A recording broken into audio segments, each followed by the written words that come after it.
নবীজি বলেছেন রমজান মুবারকে মাস আসার সঙ্গে সঙ্গে আল্লাহ রাব্বুল আলামিন তিনি জান্নাতের সমস্ত দরজাগুলি খুলে দেন আর জাহান্নামের সব দরজাগুলি আল্লাহ রাব্বুল আলামিন বন্ধ করে দেন। সুবহানাল্লাহ।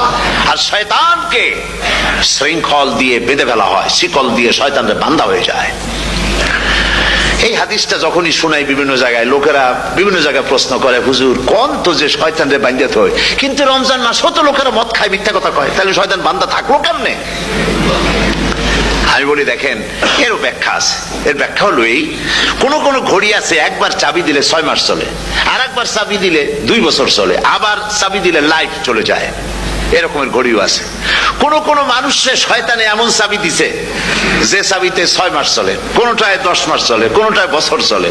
রোজার মাসেও যারা গুনাহ করে শয়তানে এমন চাবি দিছে যে রোজার মাসেও বন্ধ হচ্ছে না। এরা শয়তানের খপ্পরে পড়ে গেছে। আল্লাহ এই চাবি থেকে মুসলমানদেরকে হেফাজত করুন বলি আমিন। জোরে বলেন আমিন।